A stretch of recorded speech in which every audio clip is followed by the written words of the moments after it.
first, I have a question from all of our viewers, so that's what we're going with today. No curveballs, I promise, no Awesome. curveballs. What are you looking forward to with your mission? Oh, you know, people think I'm joking when I say it, but splashdown. You know, Artemis II is a very important step on this really long journey to get humans to Mars. And so splashdown signifies a successful mission. And that's really what it's all about, is enabling that next mission, Artemis 3 and Artemis 4, and eventually Artemis 20, when one of these young folks is going to be able to be the first person that's on the way to Mars. And why, after all of these years, do we want to go back to the moon?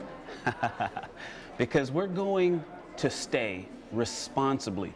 We're going to go and do science and technology development around the South Pole. You've probably heard these, like the standard NASA marketing lines. But here's the thing, what lasts forever is the inspiration. I don't just mean the good feeling that you have when you see the pictures and the videos of the folks that are swinging by the moon or walking on the moon. It's the decisions. When young folks hear about what we're doing and they carry that with them and they decide, I want to study engineering, I want to go out and find things that are advancing truth, and helping to reveal the unknown in air and space. When they decide to do things that are different because of what we're doing, that's where our impact can last forever.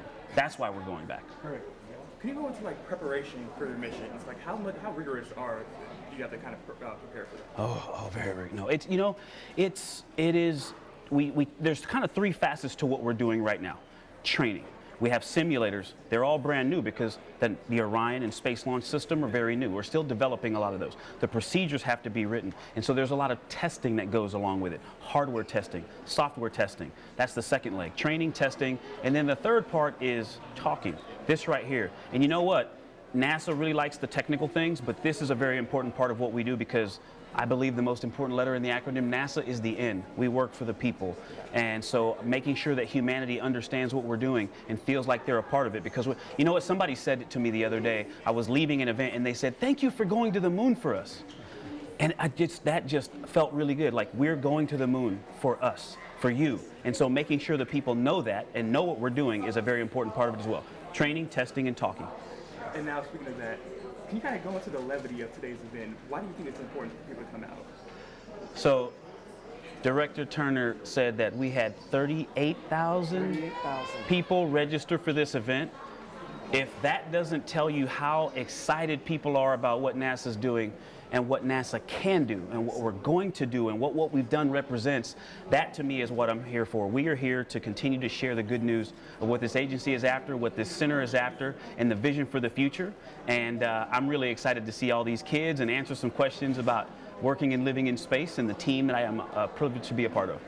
So given the vastness of space, and at one point you're going to be the farthest human away from all of us, which is super amazing, how do you prepare emotionally for something like that? Okay, well, you know, there's 4 of us in that spacecraft, and so one of us is going to be, you know, trying to squeeze back behind the displays, you know. So that's a part of it too, is like, you know, making sure you can fit, got to be flexible, so stretching. But you know, actually, when I got assigned to my first mission, the most important thing that I did was sit down with my wife and we had a really long talk about what this means for us. I came home and I said, hey, NASA asked me to do this really amazing thing. Well, they're going to prepare me to do that, but you and I have to prepare our family. And we were really intentional about talking to the girls. Hey, what are you excited about? What are you nervous about? And there's a lot that we don't know, and this is how we're going to handle that. And so I think for me, for my family, in the personal sense, just being honest about what this journey means for us and talking about it and trying the best we can to prepare. Just like NASA, we paper sim things, then we do the full-up integrated sims, we practice what we're going to do. And so my family, I took them out to a rocket launch before they watched mine. I didn't want Dad to be the first one that my family saw. And so, you know, we are very intentional about making sure that we're prepared emotionally. And I know you asked me, how do I prepare? If I know they're good, I'm good. Awesome. So now, can you take me to, you're kind of on like a press tour for the Artemis mission. Oh, yeah, oh boy. Tell me how your tour has been going so far, connecting with all these communities. You know what? It was a little bit of a whirlwind after April 3rd. You know, that's when the public announcement happened, and it was pretty intense. I mean, it was intense. But something happened. I wasn't at the lunch, but Tom Stafford, General Tom Stafford, invited the crew to lunch. And when they had this meeting, they called me and said he was so excited. Now, he had a bunch of things he wants us to think about, but he was so excited. And what has happened, this concept of the Artemis generation, That, I will be very honest with you, that was words to me. I was focused on the space station and developing this spaceship, the Crew Dragon, to get us to the space station reliably, repeatably. And this Artemis generation concept, it was a concept. I understood it. I rationally understood it. But it's like when you go on your first camping trip and you sit by a campfire. You can think about that, but until you smell that smoke and it's in your clothes, you just don't know what it feels like. I know what it feels like to be the Artemis generation. What we're doing is inspiring and exciting people. And it's one thing to see the public and to see, especially the kids, excited. But when I find NASA astronauts that have retired, they're calling me up and saying, hey, what are you guys doing with this? And how's that working? Man, and they're excited. They just want to know what the latest and greatest is. That, for me, has been really impactful. So that work that we put into that third part, talking, sharing with the public, it really is important. Including, you know where we went recently that was really amazing? With all the challenges that are in Congress. We went to Congress back in May. And it was just everywhere we went. Hey, how you guys doing? We're going to do our best to get you what you need. So let's not even talk about the budget. What are you guys doing? How's training going? How your family's doing? And it was universal. Everywhere we went, folks were really excited. Once we get our base set up on the lunar surface, are you ready to stay there for a long time? I'm a lot closer to the end of this journey than the beginning. I've been in the Navy for 26 years, and I really love being able to serve my country, and I'm honored to be a part of this. This is our leg of the relay race right now, the Artemis II crew, but I really look forward to passing the stick on and setting somebody else up for success. And listen, I got assigned to this mission, but I would have been very happy to see anybody else but me and to cheer them on and to be in mission control maybe, or even at home on my couch when they say, your go for translunar injection. That's just amazing when we get to that point again and humanity breaks the bonds of being in low Earth orbit even and gets away from Earth. I don't care where I'm at when we send people back to the surface. And so for me, this mission is a key step on that journey, and I'm very happy. I have already done more than a human being deserves to do. I truly feel that way. It is not about this patch. It's about this patch. And so I've already had more than I deserve, and I'm just grateful to be on this journey still. What was one thing one more question. Okay, this is my personal question too, current.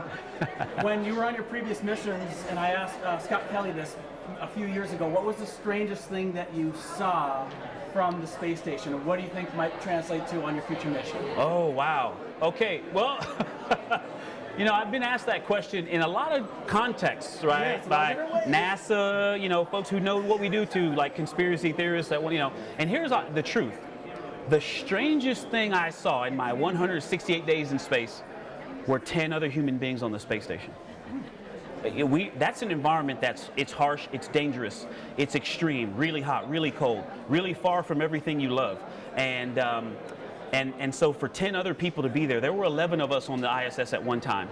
And that was the strangest thing to see. Like, this is truly, we are, I love the word sojourn, like we are here but for by the grace of God, because we don't belong here. And you can see it when people first get up there and they're just like, hey, how do I move around? We're in a place that is just not where we normally are. And so seeing people in spaces, and how's that preparing me for this mission?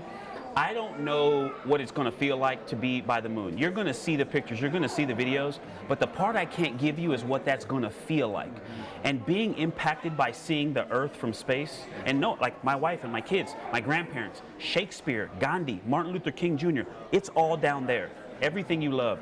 Putting that in perspective is a feeling that you cannot share. So I've had at least some preparation dealing with this really unique set of feelings that are going to come with it. And so I don't know what it is. I don't think about it too much. I just want to be in the moment and feel it when we're looking at the Earth from 240,000 miles away.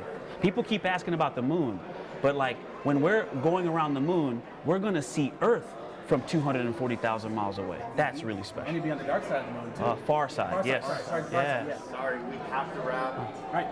Victor and Thanks, Dr. Jeff. Turner, expecting another location. Thank you very much.